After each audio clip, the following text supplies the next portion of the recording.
Welcome to A Slob Comes Clean, the podcast. I'm Dana K. White. I blog over at aslobcomesclean.com. That's where I share my personal deslobification process.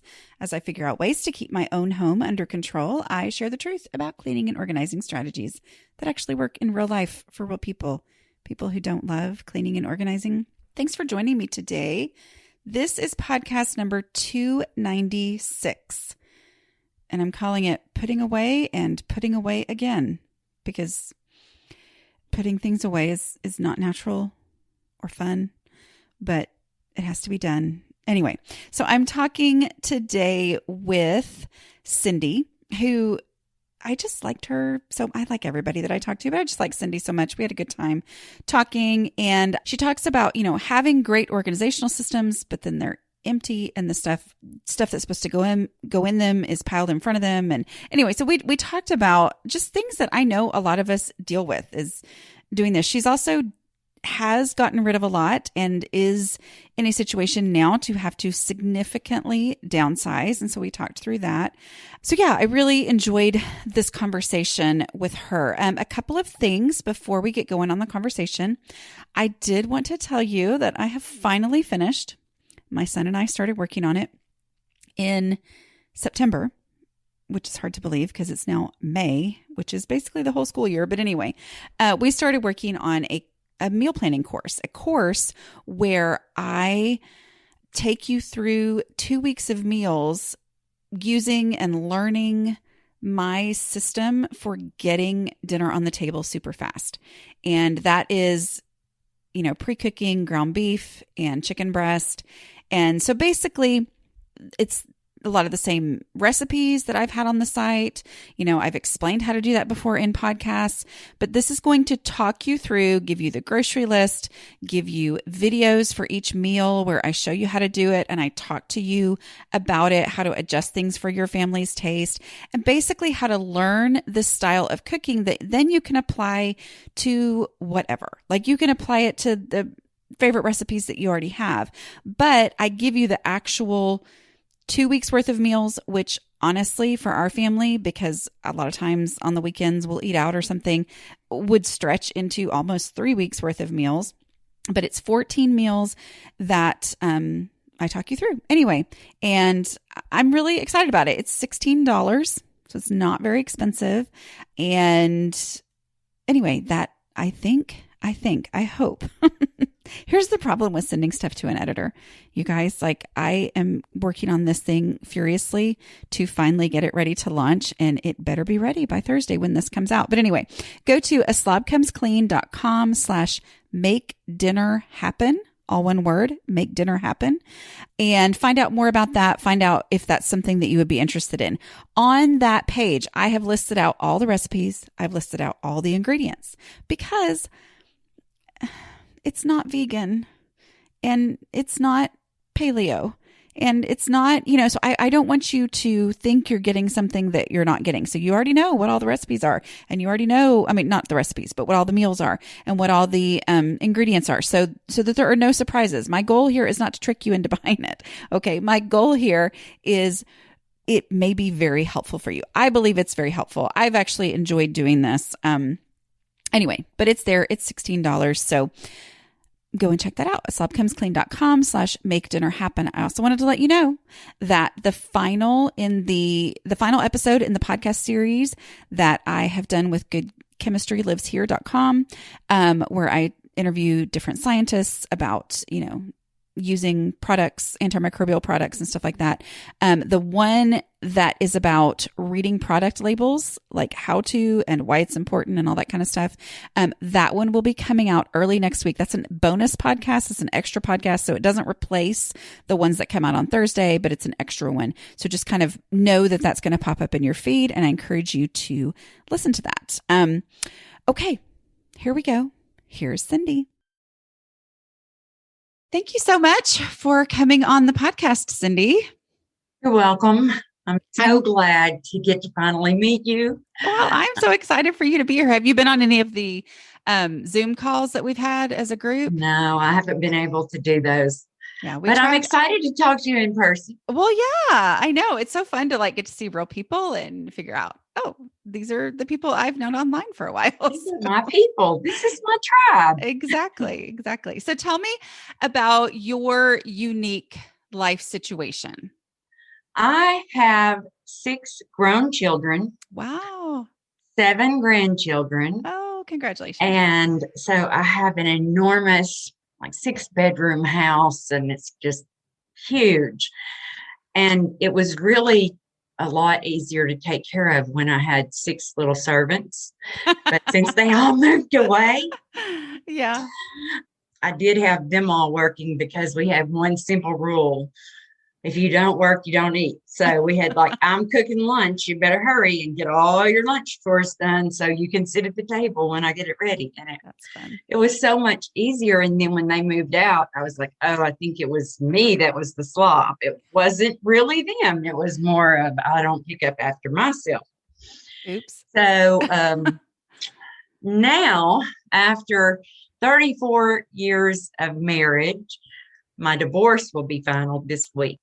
So Oh, now I am in a 3,500 square foot house all alone, and I wow. really suck at maintaining it. I'm just not really good at it. First, I want to So say I'm sorry that you're going through all of that because you say it, but I know there are layers of real trauma there, and I'm sorry that you've been through that. So I can imagine, like, really, wait, this is a lot of stuff, a lot of space, a lot of years worth of things that mhm, now it's all your. You get to make all the my decisions, but you also problems. have to make the decisions. Exactly. It's all your problem. So, um, let's talk first about what is working for you. So tell me, like, what's a strategy that you have found helpful in your home? I love the container concept. I've watched all of your YouTube videos. So when I get to a cabinet, I'm thinking, or a dresser, I think, okay, well, I can only keep 5 of these because they won't all fit in this drawer. So which one's got to go? And that really, really helps. I have that imprinted on my brain at this point. And another thing is to put things away where you look for them. Yeah. So instead of, oh, I have a beautiful keychain holder right here by the door, and it's got all these wonderful hooks, but I actually look for the keys under the microwave on the counter. It really does help to, until I learn a new way of putting them on that new cool keychain, it helps to do, where do I put them where I look for it. And that Yeah. helps a lot to maintain my sanity. Right. It maintains your sanity because it's self-acceptance. I mean, it really is just going all the things that should work, which I feel like a lot of things like the key hanger, which, in my house, we have a key hanger and other people in my house are really good at putting their keys on there. I am not so much. So I can see for you, maybe there are some things like you said that had worked for years. And then all of a sudden you realized, oh, wait, that's actually not what works for me. It felt like it worked overall when, lots of people lived here. But so, yeah, I think that that's important, that self-acceptance of, okay, let's just embrace the reality so that it's actually where I look for it when I look for it. Yeah, that's good. Okay. So have you seen improvement in your home embracing those things? Yes, yes, enormous. When I first started following your guidelines, Mhm. my daughter and I rented a booth at a local flea market, and we pared down about half of my possessions, and she took them over there and sold them because it Wow. was like, okay, I understand why this can never be straight. It can never be straight because I don't have a big enough container. I need a bigger Right. house. No, I need to get rid of a few things, You is need a what I really 7,000 need to square foot. do. I'm just kidding. I need to control myself and not Yeah. go to flea market ever. Yeah. And so she took those things over and sold them for me. And then That was I great just, of her to do that. I mean, that's a yes, huge help. Yeah. because I knew I couldn't do it. Because if Yeah. what I would do is I would take it to the flea market and I would put my $5 price tag on it. And then the next time I came back, I would go, I really do like that candle. I think I'm going to take it home with me. And I would bring all my things back home because, if I didn't love them, I wouldn't have bought them. I know. But you can love way more than you can store. Well, and I like that too. I mean, not everybody has that resource, but that's a huge gift to you that your daughter gave you, because it allowed you to kind of have the best of both worlds, which is just get it out of the house. And I'm sure there's some things that she probably got rid of and didn't even sell and didn't tell you, but I mean, I'm just guessing. She wouldn't do that. I'm just guessing. As a daughter, and as a mother, I'm guessing. But yeah, so I mean that allowed you to kind of do that, which, that's not always an option, but I do feel like that, just as far as selling things, but just being able to get stuff out in mass, that's huge. So I'm glad. And have you seen a huge improvement in your home and your ability to handle it, having that half of your stuff gone? Oh, yes. Yes, I have. It's so much better because when I want to put away the groceries, I actually can put them all in the cabinet. I don't put just part of them in the cabinet and go, well, the other ones are going to have to sit on the cabinet countertop until we cook some of this food. And then, and I'm only the only one eating here. So yeah.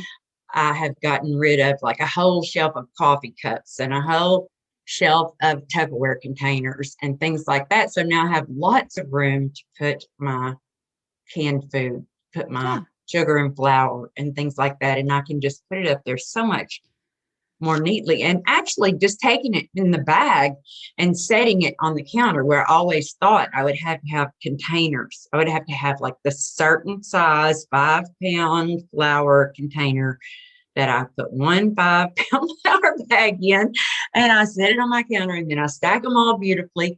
But if your cabinet's half empty, then you can just put your sugar and flour and it looks good. It doesn't look like it's falling out of the cabinet if it's not stuffed full.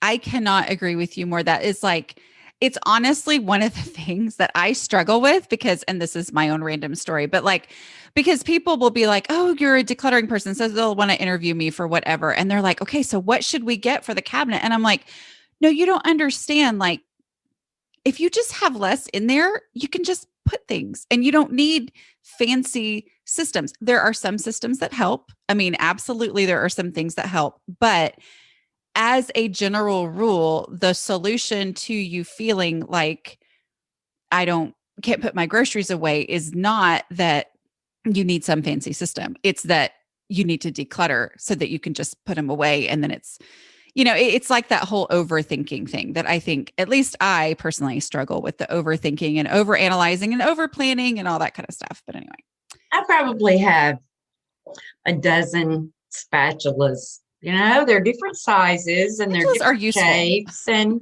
they're all useful. Yeah. And recently, this is a side story too, but recently I went to my sister-in-law's house and I stayed there for about 3 days.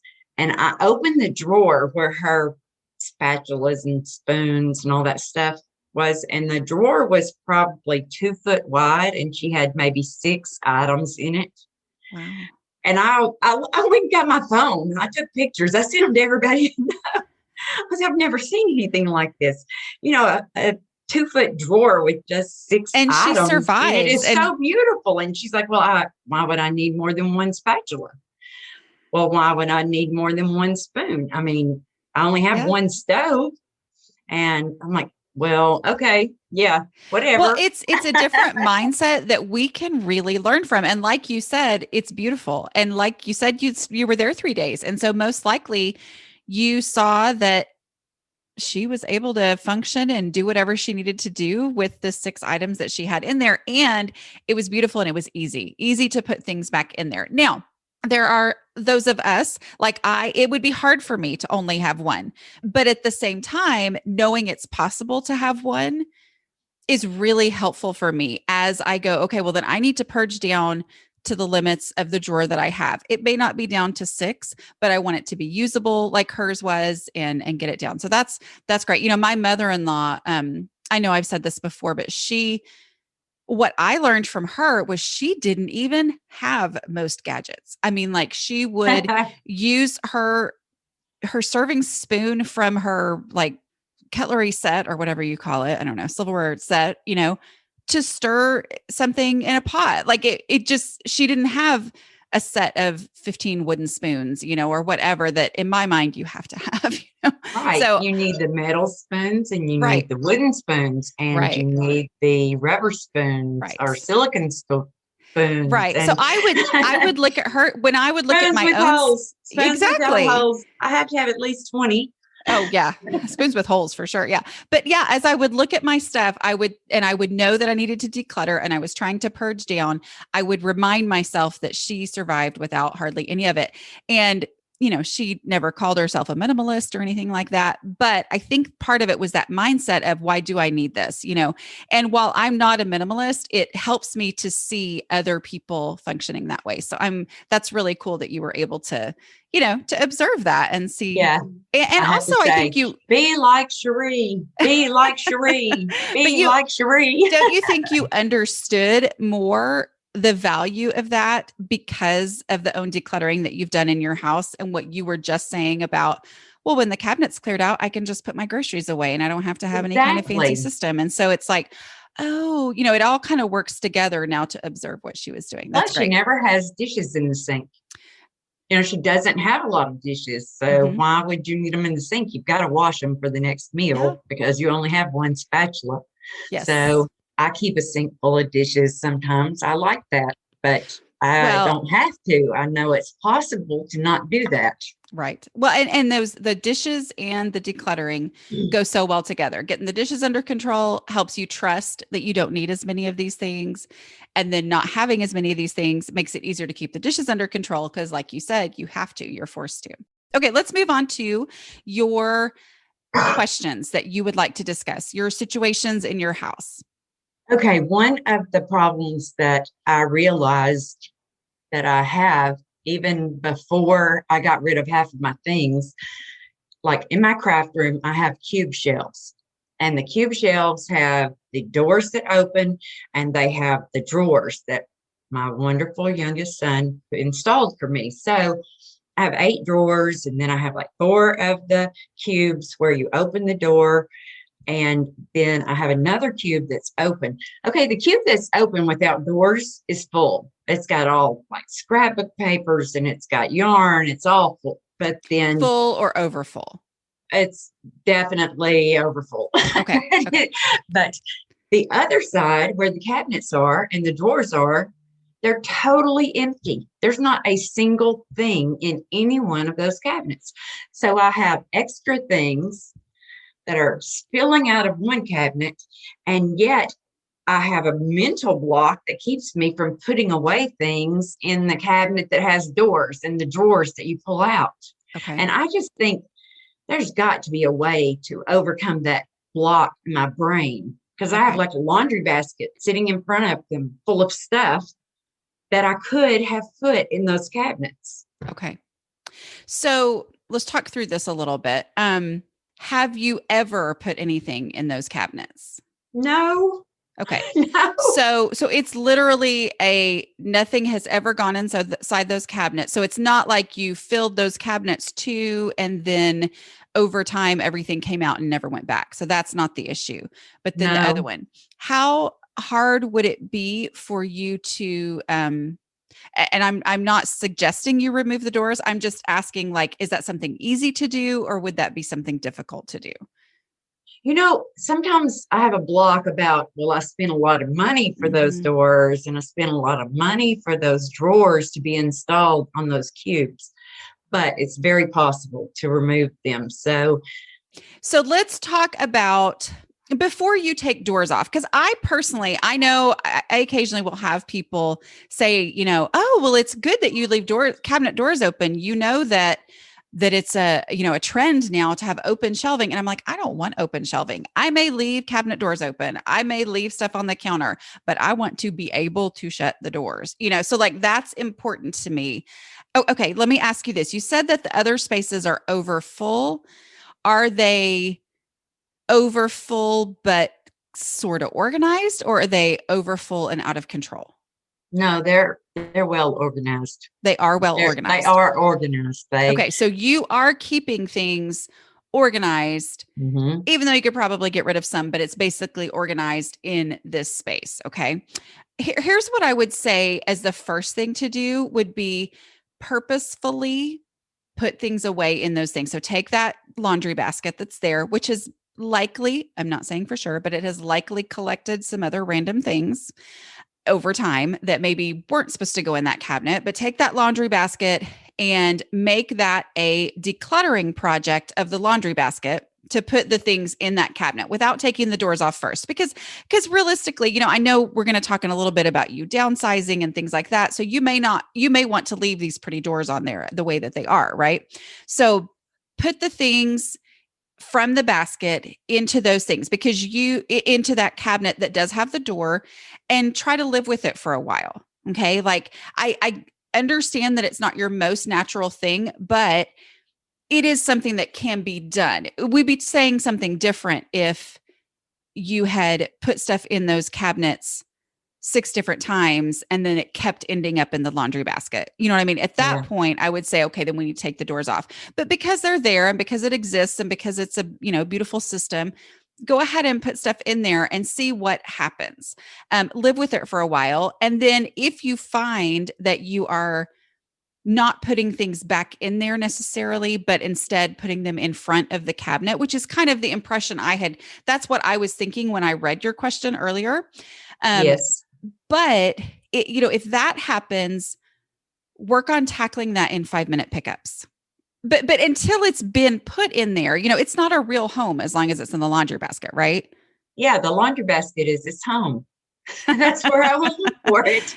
But that's not where But you we need want to it give to it a be. new home because Right. the But laundry it's right basket needs there. to be for laundry.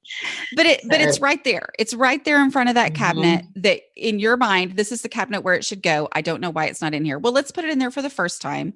And then let's work on making that part of 5-minute pickups, putting things back in there. Because here's the thing that I saw here's what part of your question was: what can I do to overcome this roadblock in my brain? We talked earlier about the whole where would I look for this first being really effective for you, and kind of embracing, I don't know why I put my keys under the microwave, but that's where I look for them first. And so if I put them there, that's where they're going to be when I'm actually looking for that. I'm actually going to be able to find Yeah, them. And so that's kind of exactly right. embracing that quirk. So the first step is to go ahead and make use of that cabinet. And then to say, I'm just going to say it may take 5-minute pickups in this space for me to purposefully put the stuff back in those cabinets behind the thing. And I'm going to do that. And I'm not going to worry about why it is that I haven't done that before. I'm not going to worry about why it is that I left it in the laundry basket instead of putting it in the nice cabinet. I'm not going to worry about why it is that I just randomly set it down in front of the cabinet instead of there. Instead, I'm going to say, okay, that's what I tend to do. A 5-minute pickup will solve that in 5 minutes.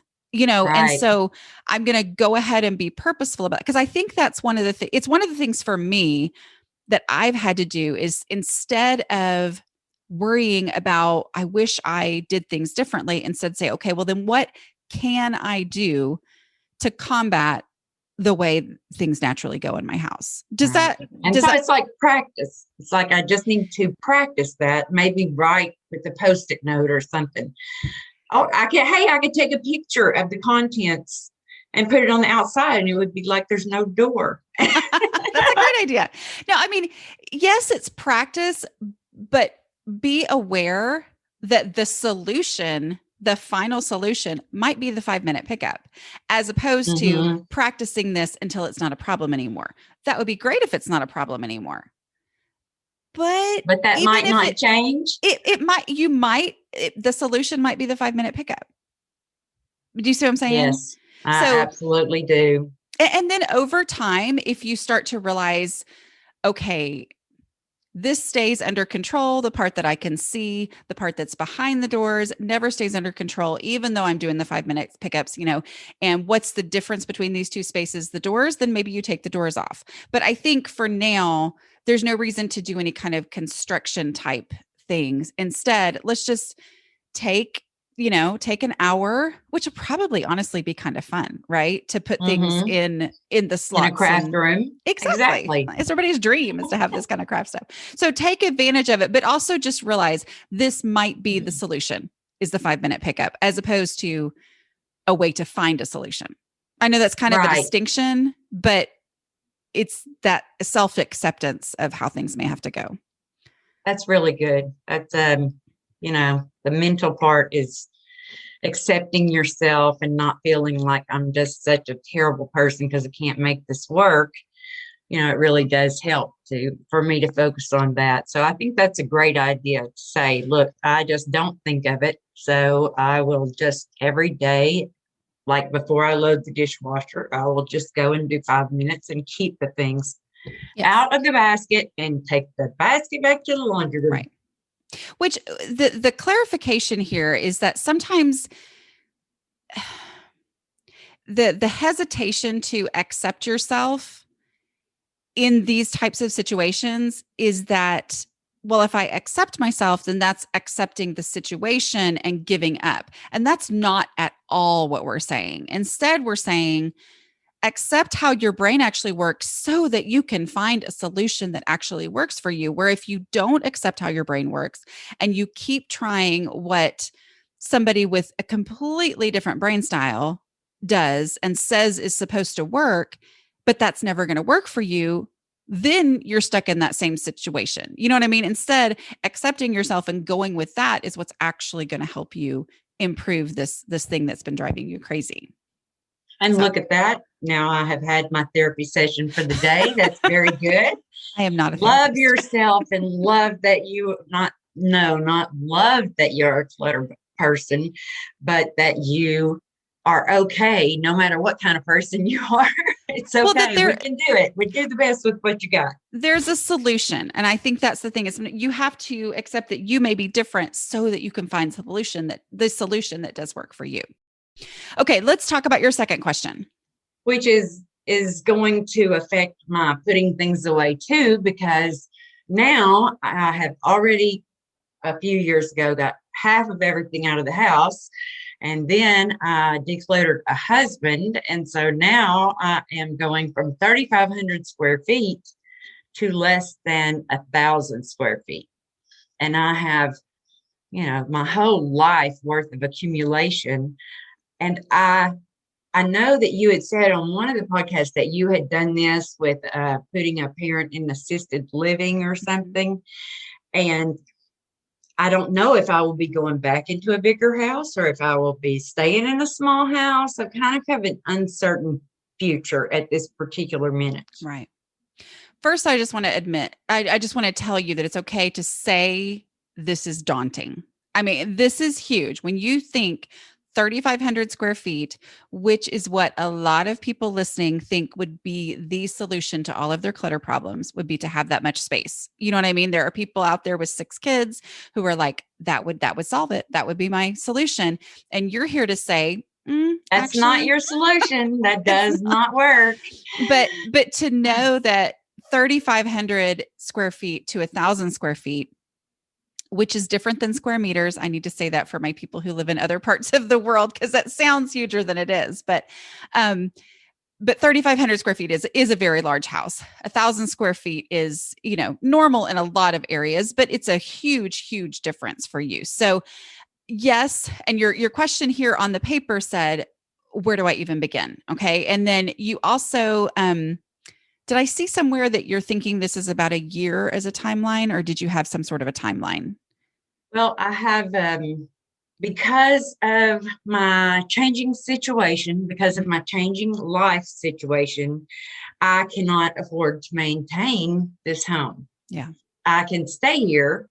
It does not have a mortgage, but still it has taxes and insurance and maintenance. the maintenance, the repairs, the electric bill, the yard. It's 3 acres that has to be mowed. And I can't personally myself take care of this property.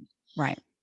So my daughter and her husband and their two children have agreed to move into my home and take over all of the upkeep and all of the payments and help me out with everything. And then I'm taking one bedroom, my craft room, and the laundry room, and a bathroom, and those are going to be my part of the house. Okay. So we're just kind of blocking that off. So they'll take the other 2,500 square feet for their family. They'll pay all my bills, and I think that I'll live that way for about a year until I can sell the house and they can move away, and I can sell it and I can buy something else that's a lot smaller. All right. So, like you said, this is a little bit difficult as far as not knowing what the future holds. You have a 1-year plan. Yes, you are going down to 1,000 square feet. What situation is your daughter moving out of? Does she already have a house full of furniture? Yes. Okay. So she's going to live in this as her house. So she's going to bring her own furniture in. So that means you need to downsize your possessions down to the 1,000 square feet for those areas that you have. Okay. Yes. So let's go ahead and treat the 1,000 square feet as if you are officially moving.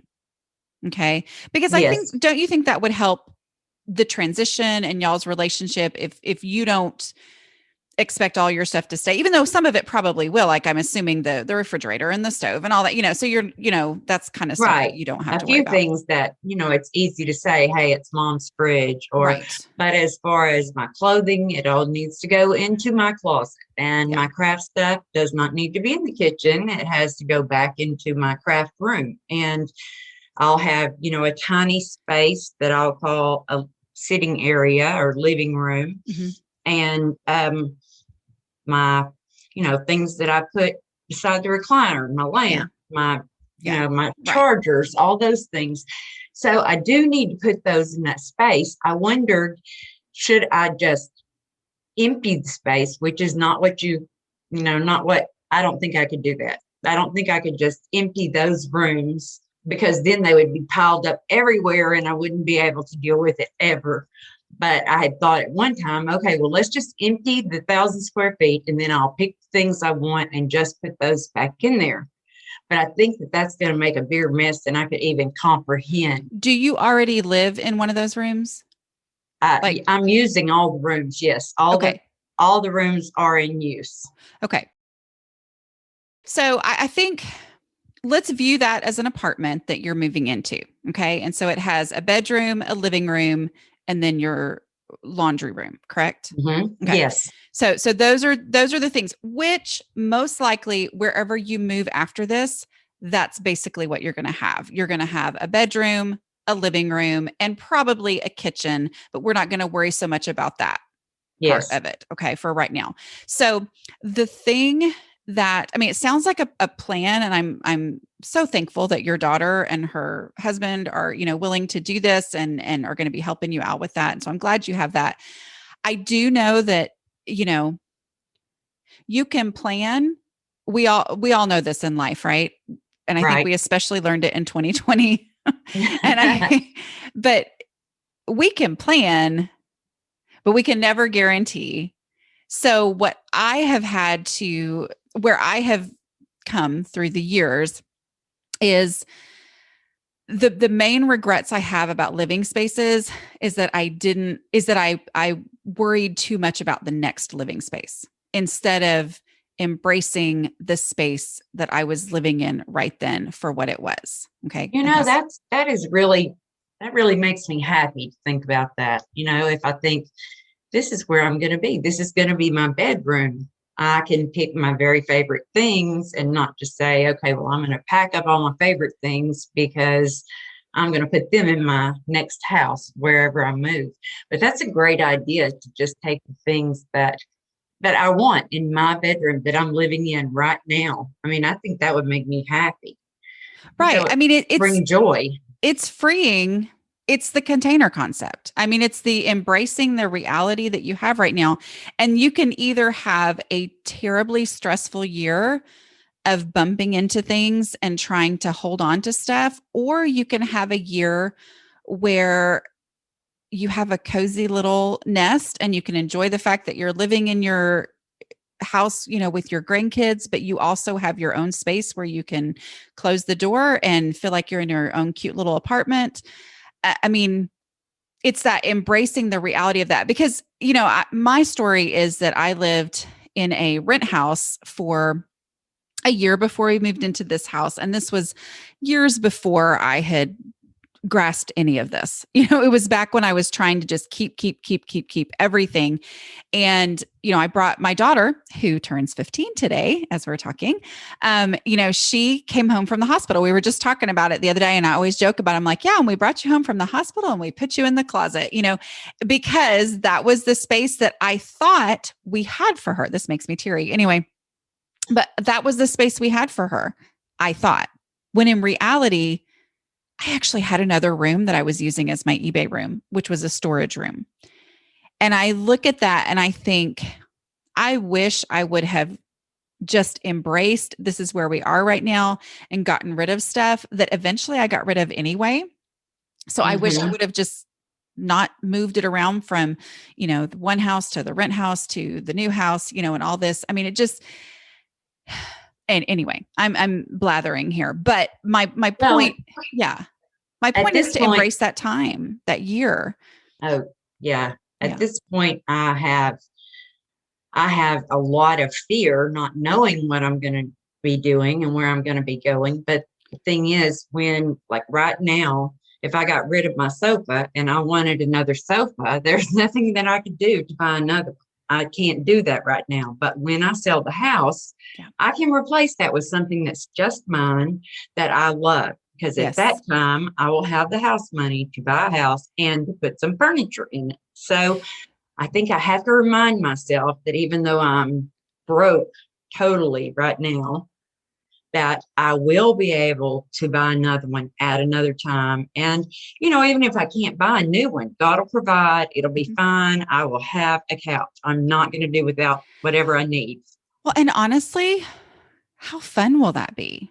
Like, I know. Wouldn't it be more fun to live in a cozy little apartment in a couple of rooms for a year?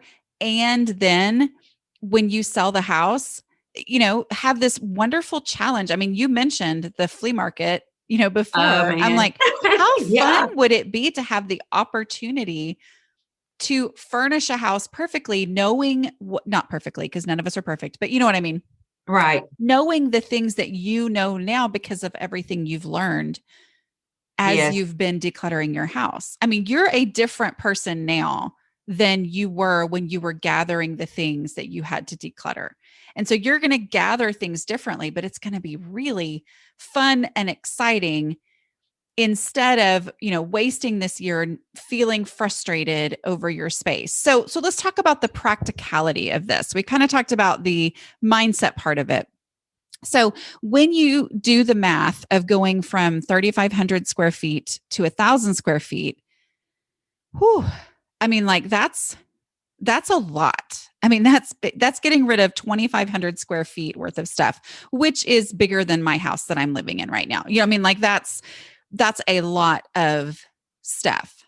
So thinking of it differently and instead say, okay, because that's so overwhelming, instead, what are the 1,000 square foot worth of stuff that I do want to keep? Like, instead of thinking, it's more like shopping your house for the furnishings for this little 1,000, which I mean, it's still plenty big, but 1,000 square feet will be more than enough room for me. It's just that I have possessions that have filled up a house that I've collected over 50 years. I've collected all these things. I have the piano. I can't put a piano in 1,000 square feet. There's things that I know that I will have to give to. Hey, I am lucky that I have 6 children. Hey, because surely I can give one of them. So, somebody will claim these things, and maybe that daughter will sell the rest of them. But being able to say all of these possessions, like you said, this is my store, and I love all the things in my home pretty much. So why not pick the ones that I personally love the most that matter to me and put those in that one little area. Like you said, cozy. I like the word cozy. Yeah. I like that idea. Yeah. And be thinking of it along those lines. And like you said, the temptation to pull everything out of those spaces, which to a degree may have to happen. I mean, we're talking you're moving here, but at the same time, instead shopping the whole house and saying, this right here is my favorite recliner. Like, this is the chair that I love sitting in to watch TV or to read a book or whatever. So that one is definitely going to go in there. And so you look in that space and you look in the area that's supposed to be your sitting room, and you say, okay, I'm going to bring this in here. What needs to go in order to, make that work? I want to have another chair in here for my grandkids to come in, sit and talk to me, or my daughter and I to talk and get away from, everybody else or whatever. So you start thinking of it along those lines. And with every purposeful item that you then take in there to create this space, you create the space for that, and you may have some multi-purpose things. I think you mentioned that it's your craft room. Is that what's going to be your sitting room? Yes, it kind of all runs together, but right. Yes, I'm going to have to make those rooms into, the craft room will have to shrink, and the bedroom will have to share a room with the maybe craft room, or the living room and the craft room, sitting room and craft. I've got to figure it out. And that's hard because anytime you have multi-purpose, it can get muddy, but at the same time, when you look at that as your whole living space, it does make a difference. I mean, you do need to, acknowledge that, but then deciding what's most important. Is it most important that we sit and be able to talk in here? Okay, then that means I need 2 chairs without stuff blocking the way to be able to get to them. I need a little table. I need, whatever it is, and then shop your house and create that space, and then get rid of anything else that doesn't need to go in there, and try your best to avoid the stuff shifting. Cause I think that's what you were saying, is that was your fear of, just pulling everything out. Okay. So let's say, okay, if I'm putting the chair in here, and that means that, this dresser full of random stuff needs to go. Okay. Then the dresser needs to go. Like, okay, kids, Right. Let me text a picture of this to you guys and say, who wants this or whatever. Right. Instead of just moving it somewhere else, because you don't Move have it a lot out. of room. Yeah, That's you don't right. have room Just to stuff shift. Move it out. Exactly. Move it all out. Do your kids live near enough that do your kids live near enough they can come get stuff? My 4 daughters do, yes. Okay. My sons are away in Space Force, and it's amazing. But my sons don't live here, and but my daughters and their husbands do live here, so I can call them. They can come get some things, and even if I can't give it to them, maybe I can help. Maybe they can help me give it away. I think just go ahead and saying, I'm not going to wait for it to sell, but I want you to have it. And if you don't want it, you give it to somebody else. Well, and I think that right there, about that.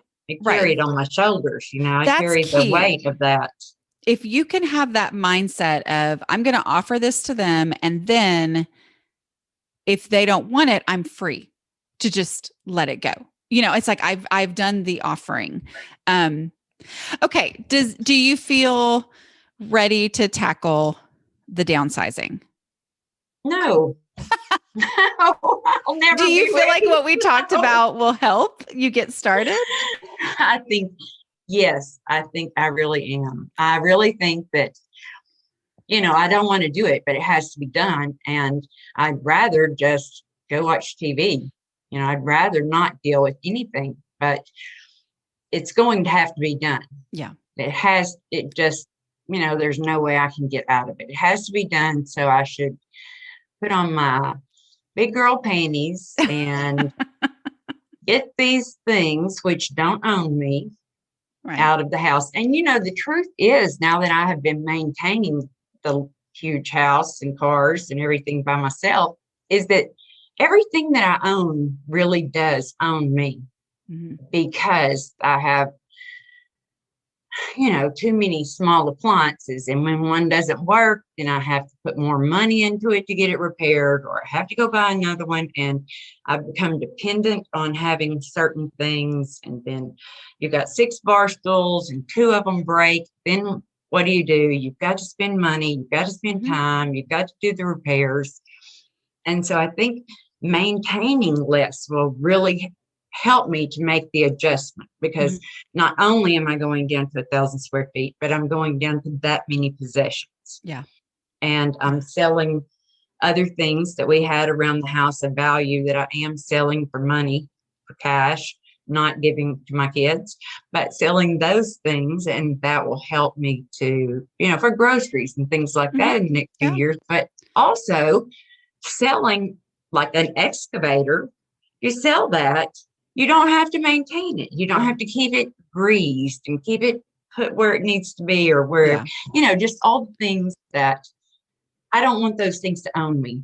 Yeah. I want to own my things, but I don't want them to own me. So I hope that I can downsize enough that I can really enjoy the small space and have less stuff in the small space, so that when I do have a larger space, I will not want to fill it up with things. Right. So, well, and the container concept is key for that, because that's part of something being container worthy, is like, is this going to draw more energy from me than it gives me? Like, I'd rather fill up my container, my space, my room with the chair that makes me go, oh, that's going to be comfortable to sit down, as opposed to the stack of things that nags at me as, oh, I've got to deal with that. Oh, what am I ever going to do with that? So, right. Recliner that the stitches are coming out of. And every time I look at it, I think I've got to sew that. I've got to fix that. I need to fix that. And then I just sit in it anyway.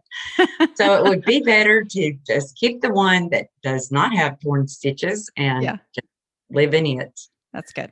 Okay. Your third question that you wanted to talk about.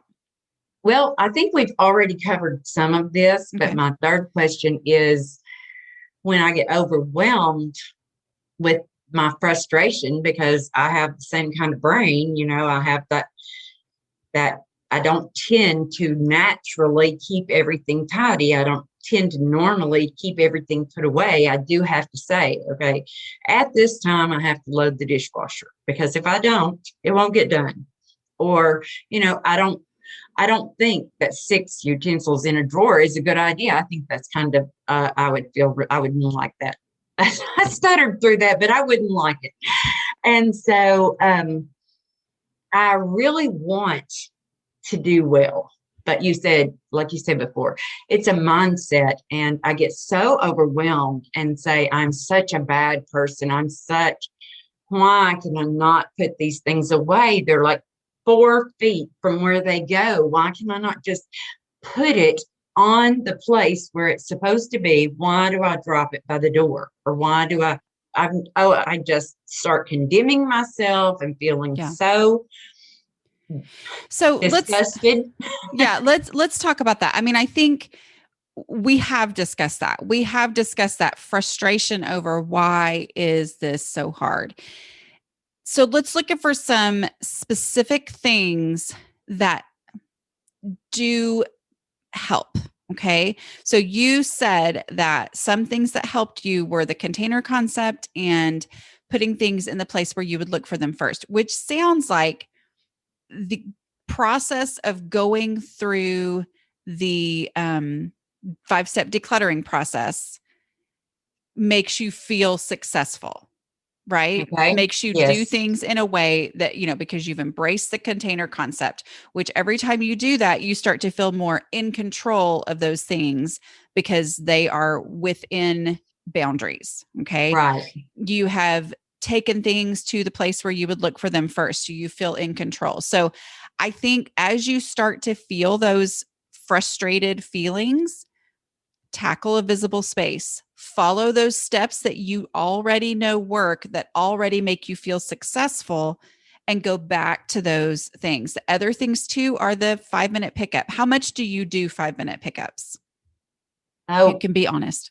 I honestly Honestly, some days I set the timer and I do a 5-minute pickup every hour. But Mhm. then some days I don't do it at all. But I definitely do it at least 3 times a day. So I When you definitely do that. when you do it, do you feel better about your space in your house and how under control it is? Yes, yes, Okay. I do. I feel So, so much better. Just cleaning a counter where yeah. there's nothing on it is enormously uplifting. So I think part of that is that you feel the negative feeling, you feel the frustration, you feel the hopelessness and all that, and instead say, okay, I know that when I do a 5-minute pickup, I feel better about my house. I feel better about how under control it is, how much I am in control of it. So using that, I feel this feeling, this is something I can do. It's sometimes hard to make that leap between I feel the feeling and I feel it so hard that I really don't feel like doing a 5-minute pickup. But instead to say, no, I'm feeling this feeling. This is something I can set a timer, get up, do this thing, and see if I feel better. Take the before picture, even if you think it's to prove yourself wrong, or prove Dana Right. wrong or whatever. Take the That before picture, work for 5 minutes, take another picture with the goal of that helping you feel better and feel more in control of your house. Yes, I'm always surprised at how much you can pick up in 5 minutes. It's Well, always like, whoa, it looks so much better. And it was just 5 minutes. What's it five makes minutes? it makes such a huge impact. And instead of thinking of the frustrating thing, say, okay, now I know this is the thing I need to do when I have that feeling.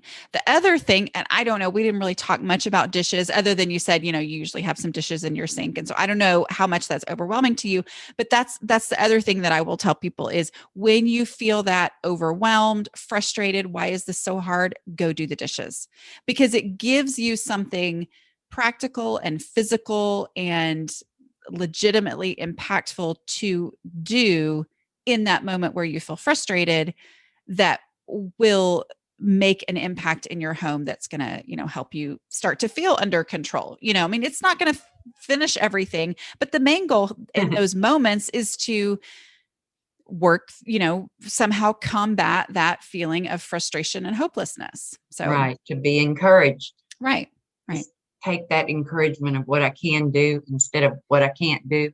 Right, right. And it's tough because part of that is from the whole it's all so overwhelming. And so you start to feel like what's the point of doing something small? And yet it's the doing something small that makes the big difference. So, Yes. okay. All right, is there anything else you want to talk about or anything? I think that just being able to make the steps to start making the changes and to experience some success and having my bedroom set up where this is where I'm going to be, move out of the big bedroom, move into this bedroom and my dresser, and just use my little container to take what I need and put in there. And also to try not to store everything. I think that has helped me to talk to you today about that, about there's just no point in storing all these things for the future when I don't even know what the future will hold. I may be in that space forever, or Yeah. it may not happen. I may not even live in that space for a month. I don't know. Yeah. So just to focus on what I can do right now. Well, and So I got to get rid of about 2/3 of my craft supplies, yeah. and that's not fun, but I know my daughters will love it. They will That'll be love doing fun. all my That'll craft be fun to stuff. give So it to that will them. be fun. Well, and I think too, just that knowing that anything you keep is going to have to be moved and managed in this unknown future. Anything Yes, you don't keep will be something that you're not going to have to worry about or think about in this unknown future. right. You And know, that I think that really, even just talking about it, really gives me a little bit of relief. Like, the 2 couches and 4 chairs in the living room. I don't need those. I don't have to have those. I don't need I'm never going to need that much space. I did need them when my kids were growing up Mhm. because we needed to have enough room for everyone to sit down in the same room. But I don't now. It's just me. Yeah. So I should, even though, I love that my kids grew up and they jumped on the couches and my grandkids think they're trampolines. And, it's not the couch that is the memory. It's the kids that are the memory. And I got to let it all go. I need to release it and try not to try to do it all in one day, because I appreciate you acknowledging that it is overwhelming. Oh, it's so overwhelming. It's so overwhelming, and you've been through a lot. And so having to deal with all this physical stuff in the midst of what you've been through emotionally over the last year or so, don't ever be hard on yourself thinking that this shouldn't be so hard. It's hard. What you're going through is legitimately hard. But there's also, if you're going to have to go through it anyway, let's look at the opportunity side of it, So, okay. Well, I've really enjoyed talking to you. I think that you being open and sharing is really going to help other people who are going through similar things or something completely different, but the way that you're looking at things will help them. So I appreciate you being willing to do that. Tell me what you love about being a kindred spirit. Well, I love that I can say, I'm not the only person who thinks this is a problem. Look at that. She's having a problem. Yay. No, that sounds really bad. But, we embrace that. Other people in the group also have the same problems. So it's not just because I'm defective. It's really something that other people struggle with. It's a problem that we can overcome, and we can encourage one another in overcoming it together. And we're working on it. Exactly. That. Yes. Everyone in the group that is active in the group is working on it. Yeah. Yeah. Trying to be able to let go of all of those worldly possessions and deal with these first world problems. Just too much junk. Exactly. I really am so glad I got to meet you in person on the computer. And thank you for inviting me to be on here. Well, I love doing these. These give me a lot of energy. That's what I tell Jennifer, who sets them up for me afterwards. She always says, "Hey, how'd it go?" And I'm always like, I love doing these. It's just energizing to me to have these conversations with real humans after talking into a microphone and looking at the wall for however many years I've been doing this.